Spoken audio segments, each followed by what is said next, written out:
Hello everyone, this is Jyoti Bolanawar, Assistant Professor in Computer Science Department, Government First Grade College, Naregan.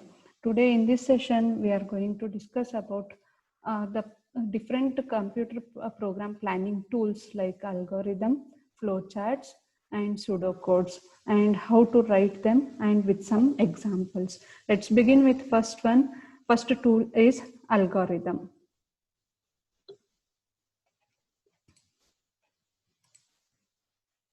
What is this algorithm? Then algorithm refers to the term logic of the program. That is, it is step-by-step description of how to arrive at a solution to a given problem. Or you can say it is a step-by-step procedure to solve any given problem. That is called algorithm. Basically, it is a sequence of instruction that when executed in a specified sequence, it gives to a desired result. The word algorithm comes from the name of the Persian mathematician Abu Jafar Muhammad ibn I Musa al-Khwarizmi. Okay, here is a diagrammatic representation of how an algorithm works. The algorithm will take an input. To process that input, we have a set of rules to obtain the expected output from the given input. Once it processes, it gives the desired output. Okay, next is characteristics of an algorithm. How should be your algorithm? Basically, algorithm should be unambiguous. Unambiguous means there should not be any confusion while writing the steps. That means each of its steps and their output should be clearer and must lead to only one meaning. Second one is input. An algorithm should take one or more well-defined inputs. Without inputs, the algorithm should not be there. Next is output.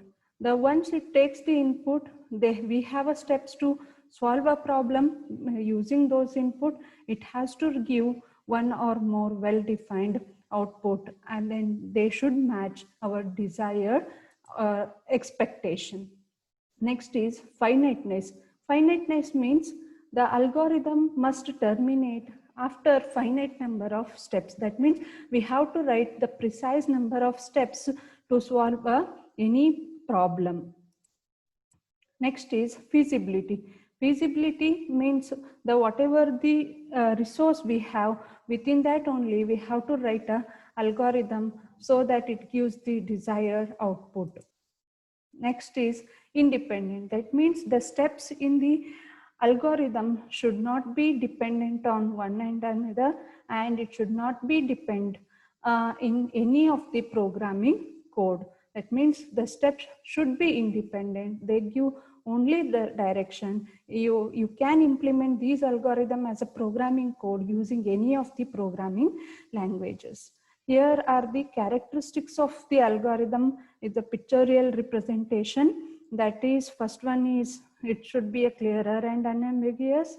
It should have well-defined inputs, and it should give well-defined output, and it should have finite number of steps, and last one is feasible, one more is independent. Next is data flow of an algorithm. How the algorithm steps gives to the output. That means if you want to write an algorithm, there should be a problem. That problem can be a real world problem or any instance from the real world, for which we need to create a program or set of instructions. The set of instructions are nothing but the algorithm. Second is algorithm. What exactly algorithm? Algorithm will be designed for a problem which is step-by-step procedure to solve that particular problem. Next is input. After designing steps, the algorithm steps has to receive, or it has to require to get the inputs to process to a desired output. Next is processing unit. The once input will be given to processing unit, the processing unit will produce the desired output. Last one is the output. It is the outcome or a result of your program. Okay, as we said, the algorithm is nothing but the step-by-step procedure to solve any problem. Okay, in real life, we'll take one example. I need to write an algorithm for driving to a friend's house. Heng hogtira, how we are going to how we are going go to your friend's house. First, what you will do, you are going to find your keys, then walk out of the house. Then we are going to close the door, then open the car door, get into car and put the keys into the key slot. That means these are the steps we have to follow to move from one place to another place through car, using car. Likewise, the same will be same set of procedures will be solve any kind of programs.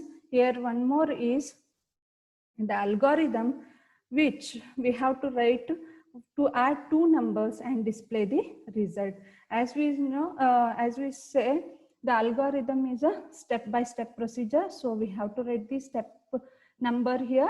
Step 1, what should be the step 1? Step 1 should be start.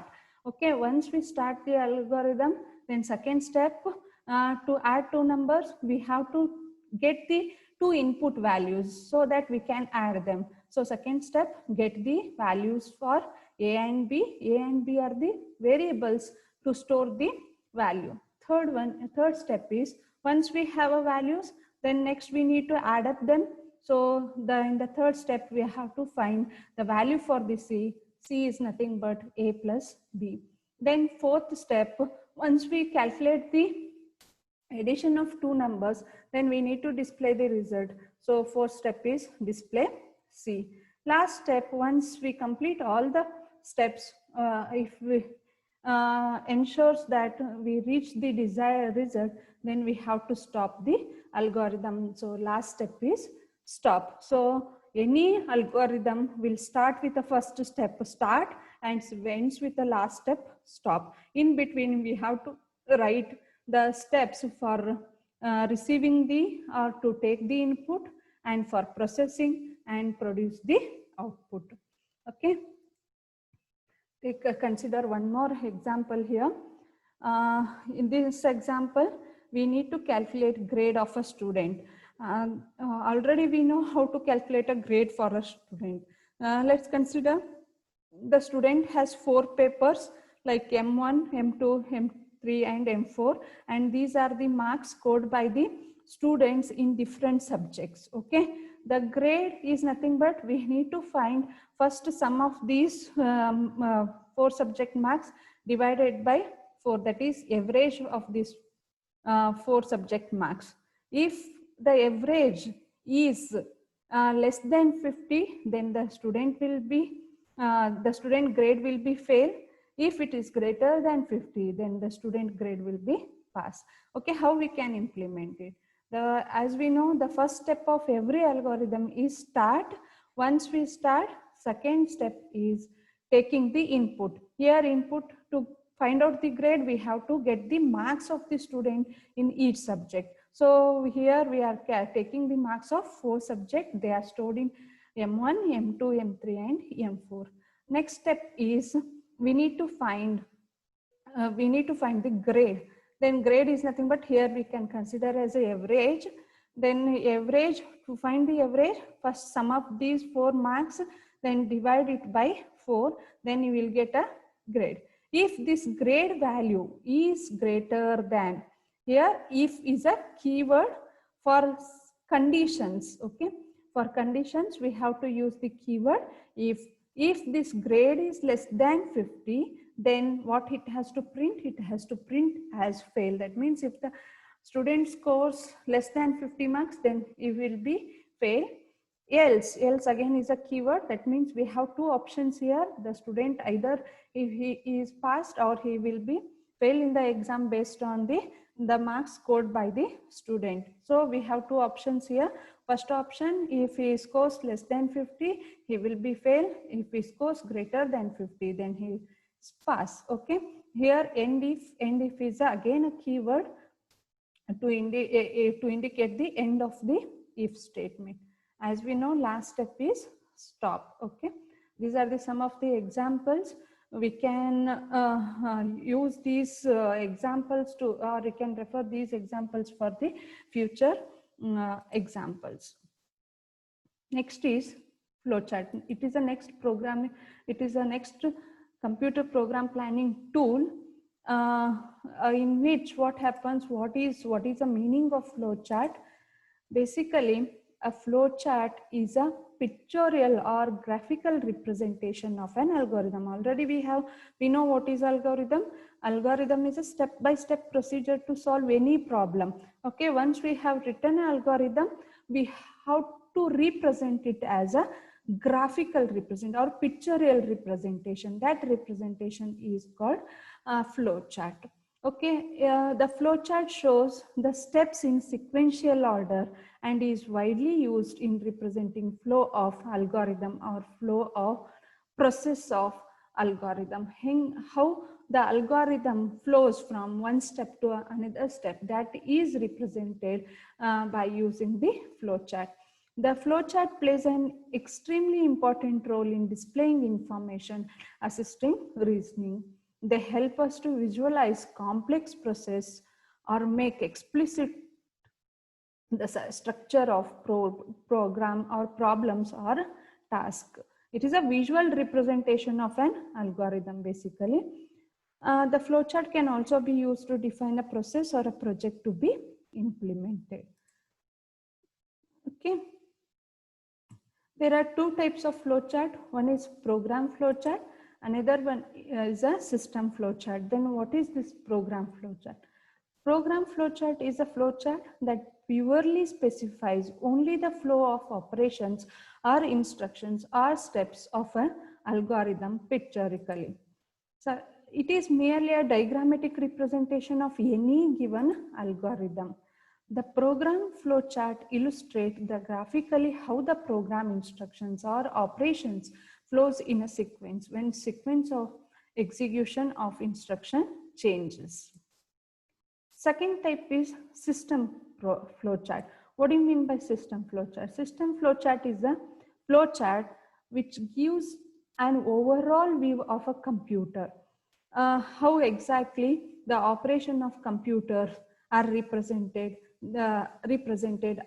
by using the pictorial representation.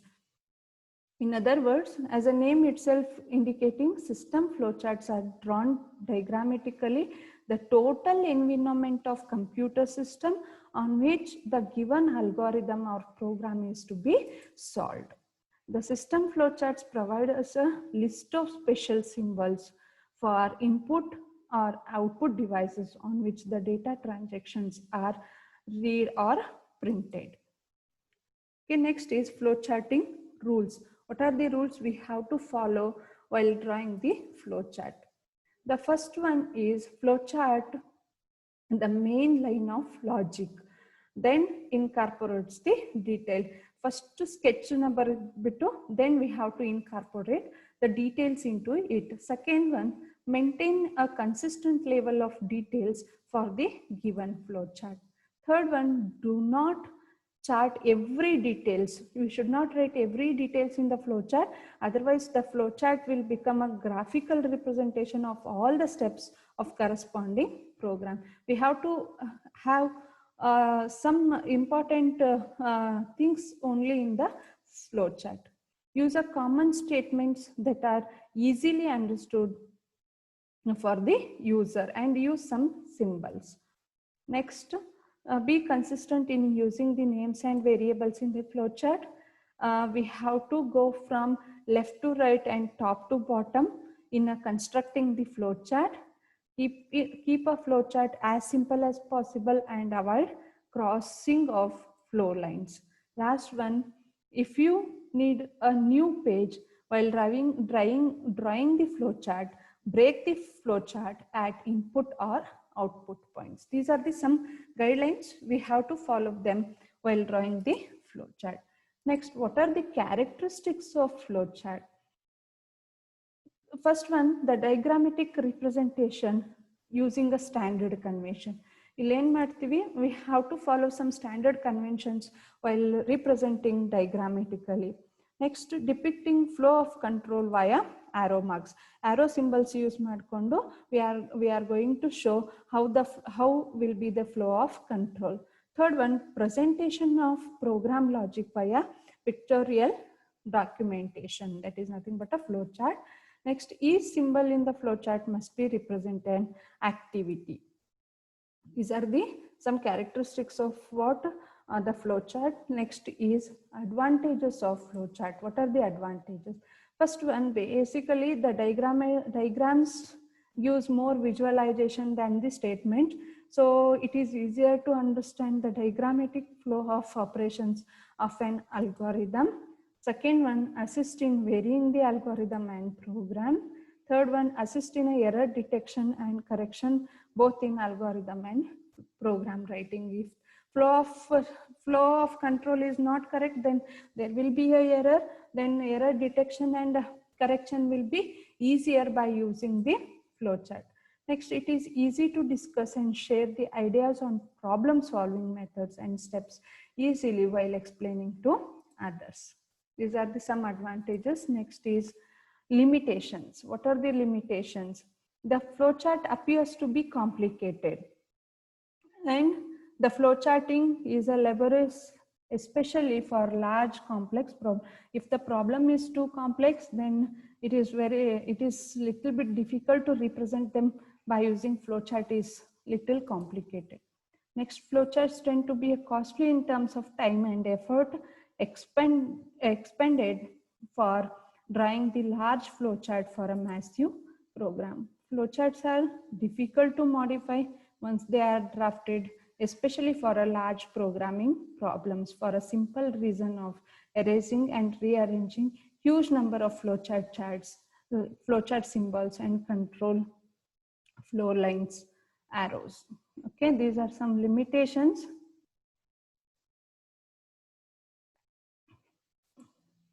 Next, the flowchart uses some symbols. Okay, what are those symbols we have to use while drawing the flowchart? Is first one is a this line is called arrow. Normally we call it as an arrow. It is used for the purpose of flow line, which indicates the flow of logic by connecting the symbols. Second one is a oval. This is purpose of this oval is to represent the terminals. The terminals are here, start and stop, which represents the start and end of the flow chart. Next one is a rectangle. The rectangle is used for processing. Basically which is used for representing the arithmetic operations and data manipulation. Next is the parallelogram, which is used for input and output purpose. Next is rhombus. This is used for in decision making. This is used for decision making between two or more alternatives. Next is circle. It is called a one-page connector, is used to join different flow lines. Next, half-page connector. It is used to connect the flow chart portion on different pages. Then this is predefined process or a function represents a group of statements performing one particular task. Next, this hexagon. This is used for repetition, which represents a group of statements performing the repetition in loops. Okay, these are some symbols we have to use while drawing the flow chart. These are some examples. As I said, once we have algorithm, we can represent this algorithm as a pictorial representation by using the flow chart. As we see how to add two numbers or how to write an algorithm for adding the two numbers. The same example here we have considered. The step one is start. For start, we have to use the symbol as oval, that is terminal in short it is called. And these are the flow lines. They are connecting the flow of sequence of algorithm from one step to another step. Here is a second step is a declarative statement. Here we have to use a parallelogram for taking the inputs.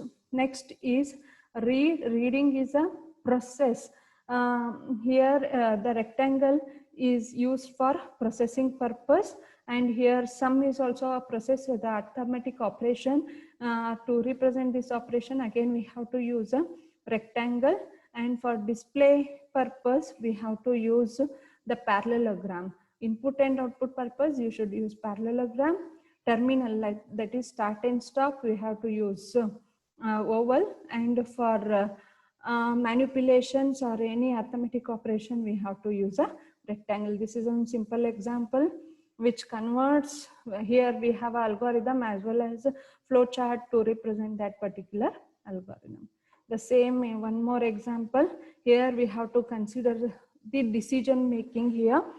Because we have two options here. If the grade is greater than 50, the student will be passed. If the grade is less than 50, the student is failed. That means here we have to make a decision. How we can represent it with symbols, we'll see here. The first again starts with first step is start, represented by using oval. Next we have to take inputs. Inputs are represented in the parallelogram. The inputs are here M1, M2 and M3. Here processing statement or arithmetic operation here is a calculation of the grade.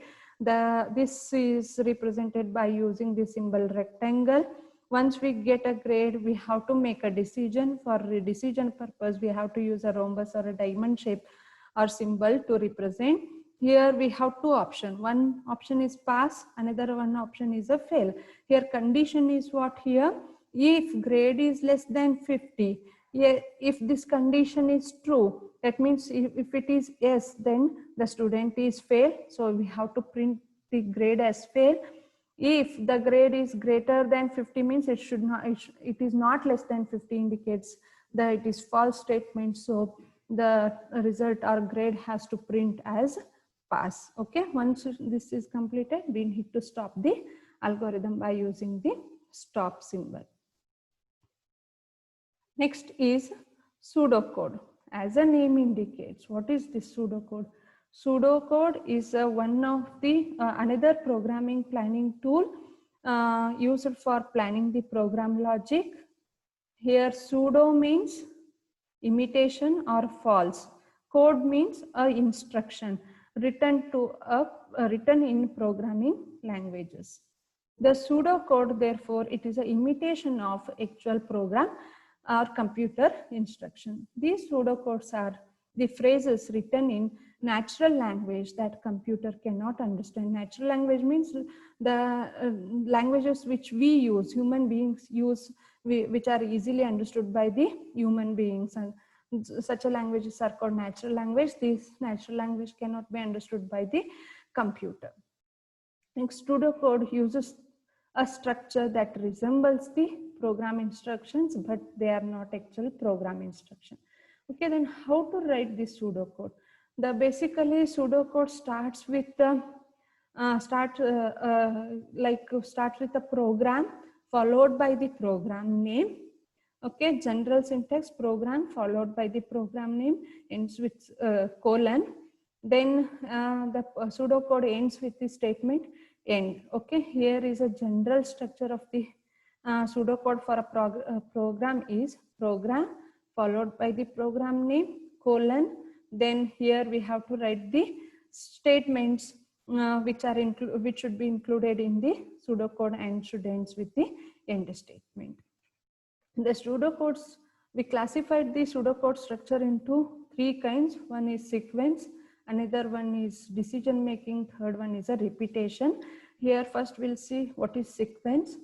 When we write a programs, we assume that the computer executes the program starting at the beginning and working its way to the end. That means if there are the statements which are in sequence, okay, one after the another, if the statements are to be executed, then that is called what? The sequence. Okay, pseudocode looks like for sequential statements is first it is going to execute statement 1, then statement 2, statement 3, likewise at the till the end the statements are going to be executed in the case of sequence.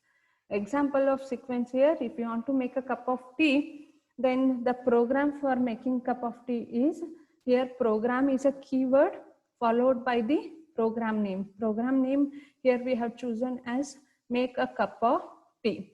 Okay, to make a tea, first organize everything, plug in the kettle, put the tea bag in the cup, then put some water into the kettle, wait for kettle to boil. Add water to cup, remove the tea bag with a spoon or fork and add milk or sugar and serve it. These are the steps we have to follow while making the tea. That is converted into a pseudocode. Next is a selection, or you can say decision making. When we have to consider this type of pseudocode means when we have options or when we have an alternative or choices, then we have to use what? The selection statement. The selection statement, general structure of a selection statement is if followed by a condition. Based on this condition, the which statement has to be chosen.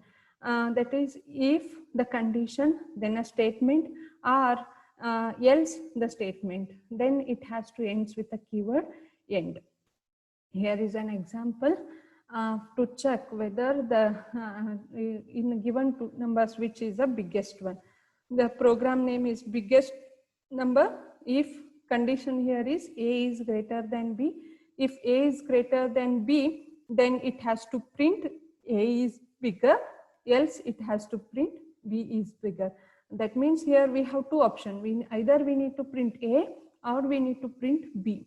Okay, that this decision is done by this condition. If the condition is true, then A is bigger. It is going to print as A is bigger. If the condition is false, then it is going to print B is bigger.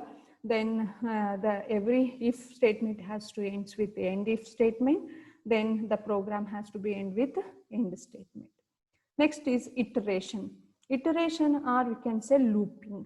Okay, if you need to repeat some set of statements repeatedly until some conditions are satisfied, then such a statements are called iteration or looping statement. Here general structure of looping statement is while the condition, if this condition is true, then it has to do some actions. Then once the condition becomes false, it has to end the while statement.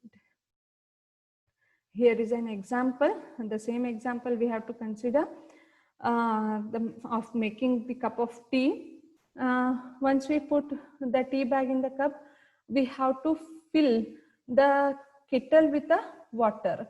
Okay, here till how we when we stop pouring water into the kettle, we'll check whether the kettle is full or not. Okay, if the kettle is not full, we keep filling the kettle. Once the kettle is full, then we have to stop filling the kettle so that the repetition of the loop is going to be ended. Then what are the guidelines we should follow for pseudocode?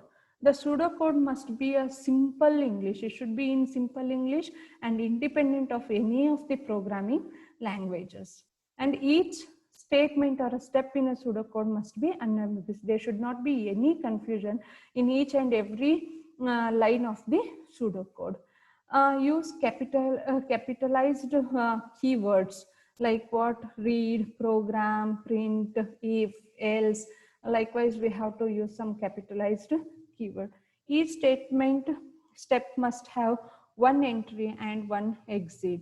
And the statement must flow from top to bottom.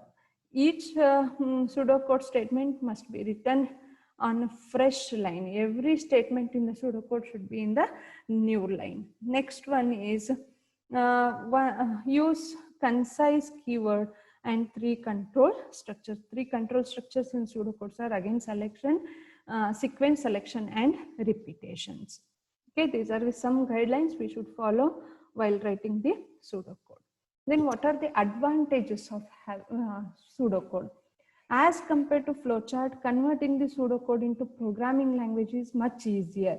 Flowchart is a pictorial representation. We cannot directly convert them into a programming instruction, but the pseudocodes are similar, almost they are nearer to the programming instruction, so we can convert them easily as a programming instruction in using any of the programming languages. As compared to flowchart, it is easier to modify the pseudocode of the program logic when modifications are necessary. As I said, whenever you want to change any flowchart, it is very difficult to change the flowchart. But in case of pseudocode, it is very easy to modify the codes. Writing the pseudocode involves less time and effort than drawing the equivalent flowchart. Next, what are the limitations? In case of pseudocode, the graphical representation of a programming logic is not available. That means here we are not having any visual representation of the program logic. So it is the limitation of the pseudocode. There are no standard rules for writing the pseudocode. The different programmer uses different styles of writing the pseudocode. So the communication problem occurs due to the lack of standardization in case of pseudocode. As compared to flowchart, the beginners find little difficulty in writing the pseudocode for the program logic. Okay, these are some limitations of pseudocodes. These are simple examples for writing the pseudocode here. What is the pseudocode we need to write here is, we need to read a number and print it out. Simple. Starts with a program. Again, program is a keyword followed by the program name. Program name is a print number. Then what we need to do here is read a number. So read A.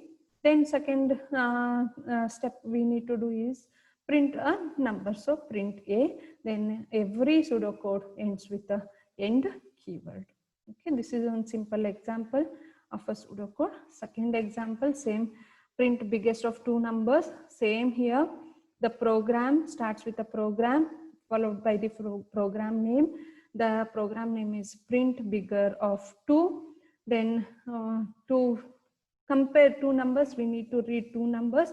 So read A and read B. Once we have a values for read A and values for A and B, we need to use selection statement here. The selection statement syntax we know as if followed by a condition. Condition is here, A is greater than B. That means if A is greater than B, the condition is true, then it has to print A. If the condition is false, then it has to print B. And every selection statements or if statements ends with if and end if statement, and the pseudocode ends with what? End statement. This is simple example of selection example. And this last example here is I need to print the numbers from 1 to 5. Here printing statement is repeated, or it has to repeat 5 times, right? So here what happens, we need to use repetition or looping statements or iterative statements here. Again, the program name is print 1 to 5. A is equal to initialize A is equal to 1, while A is not equal to 6, then it has to print A, then increment the A by 1. The next A becomes 2, 2 again less than 6, print A, then A is incremented by 1, then A becomes 3, then 3 is less than 6.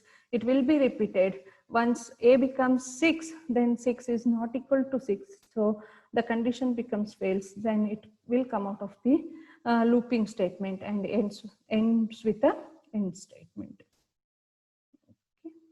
Next, these are the reference books we can follow, and some of the web references also given here for your future reference.